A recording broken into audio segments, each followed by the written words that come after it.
മീൻകറിയും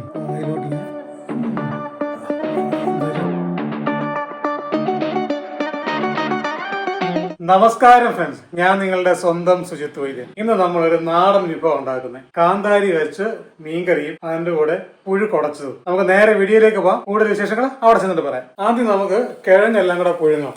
ഇതിനകത്തില് കപ്പയുണ്ട്, കാച്ചിലുണ്ട്, ചേനയുണ്ട്, ചേമ്പുണ്ട്, എല്ലാം കൂടെ ചേർത്തിട്ടാണ് നമ്മൾ പുഴുങ്ങി ഇതിനെ ഉടയ്ക്കുന്നത്. ഇത് പുഴുങ്ങി വരാനായിട്ട് കുറച്ച് സമയം എടുക്കും. മീൻകറി പെട്ടെന്നാവും. അതുകൊണ്ട് നമുക്ക് ആദ്യം ഇതെല്ലാം കൂടെ പുഴുങ്ങാനിടാം. പുഴുങ്ങി നമ്മൾ ഈ വെള്ളം ഊറ്റിയിട്ടാണ് ഇതിനെ ഉടച്ചെടുക്കുന്നത്. അതിനെ കടുവറക്കണം, അങ്ങനെ കുറെ പരിപാടികളുണ്ട്. മീൻകറി ആണെങ്കിലും ഒരു പ്രത്യേക രീതിയിൽ ഒരു സ്പെഷ്യൽ മീൻകറിയോ. കിഴങ്ങൊക്കെ ഒന്ന് തിളച്ചു വരട്ടെ. പുഴുക്ക് വെന്ത് വരുമ്പോഴത്തേക്ക് നമുക്ക് മീൻകറിയും കൂടെ സ്റ്റാർട്ട് ചെയ്യാം. ചട്ടി വെച്ച് ചൂടായതിനകത്തോട്ട് നമ്മൾ വെളിച്ചെണ്ണ ഒഴിച്ചു. ആ ചൂടായതിലേക്ക് നമ്മൾ കടുക്, ഉലുവയും കടുകും പൊട്ടി വന്നു.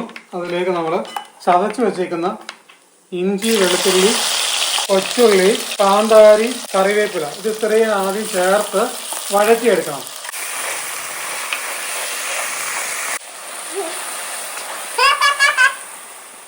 കൊച്ചുള്ളിയും വെളുത്തുള്ളിയും ഇഞ്ചിയൊക്കെ നല്ലപോലെ വഴന്ന് വരണം. അപ്പോൾ ചെറിയ തീ കിടന്ന് വഴന്ന് വരട്ടെ. ആദ്യം മതി ഉള്ളിയൊക്കെ വഴന്നു വന്നു. അതിലേക്ക് സ്വല്പം മഞ്ഞപ്പൊടി, ആവശ്യത്തിനുള്ള ഉപ്പ്.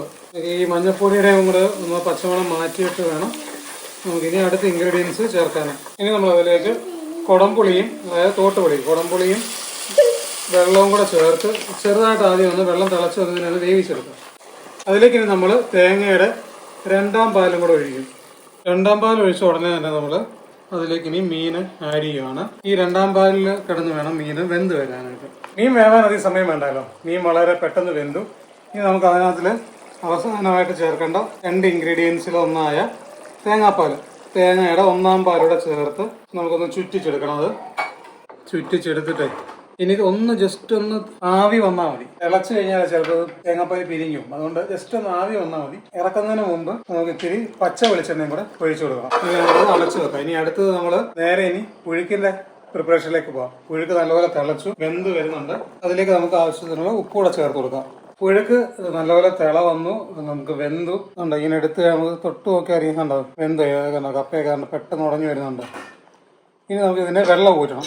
വെള്ളം ഊറ്റിയിട്ട് വേണം ഇതിനെ ഉടച്ച് ബാക്കി പ്രിപ്പറേഷനിലേക്ക് പോകാം. നമുക്ക് ഇതൊന്ന് വെള്ളം ഊറ്റിയിട്ട് ഞാൻ വരാം. വെള്ളം ഊറ്റി നമ്മൾ പുഴുക്ക് കൊണ്ടുവന്നു. ഇനി ഇതിനെ ഉടയ്ക്കണം. ഉടയ്ക്കുന്നതിന് മുമ്പ് കടുക് വറുത്ത് ചേർത്തിട്ട് വേണം ഉടയ്ക്കാൻ. കടുക് വറുക്കാനായിട്ട് വെളിച്ചെണ്ണ നമ്മൾ ആസ് യൂഷ്വൽ ചെയ്യുന്ന പോലെ തന്നെ വെളിച്ചെണ്ണ ഒഴിച്ച് കടുകിട്ട് പൊട്ടി വരുമ്പോഴത്തേക്ക് അതിലേക്ക് ബാക്കിയുള്ള ഐറ്റംസ് ചേർത്ത് ഇതിലേക്ക് മിക്സ് ചെയ്യുകയാണ് ചെയ്യുന്നത്. കടുക് വറുത്ത് ചേർക്കുന്നതിന് മുമ്പ് ഈ പുഴുക്കിനകത്തോട്ട് കറിവേപ്പില നല്ലപോലെ കൈകൊണ്ട് ഞെരടി ആണ് ചേർക്കുന്നത്. ഇത് ചേർത്തിട്ട് ഇതിന്റെ പുറത്തേക്ക് നമ്മളിനി കടുക് വറുത്തോട് ഒഴിച്ചിട്ട് വേണം അതിനെ മിക്സ് ചെയ്യാൻ. കടുക് വറുത്തത് നമ്മളിനി നമ്മുടെ പുഴുക്കിലോട്ട് ചേർക്കുവാണ്.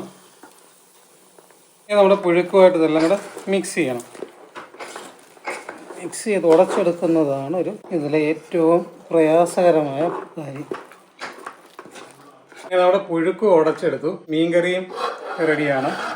മീൻകറി നല്ല സ്റ്റൈലും മീൻകറിയായിട്ട് ഇരിപ്പുണ്ട്. ഇനി നമുക്കിതൊന്ന് സെറ്റ് ചെയ്തിട്ട് കഴിക്കാം, സെർവ് ചെയ്യാം അല്ലേ. അങ്ങനെ നമ്മുടെ സ്വാദിഷ്ടമായ പുഴുക്ക് റെഡിയായി.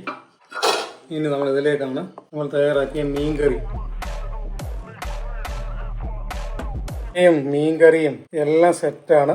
മീൻചാറ് അങ്ങോട്ട് ഇളക്കി ഇങ്ങനെയൊക്കെ ഒരു വായിലോട്ട് ഇങ്ങനെ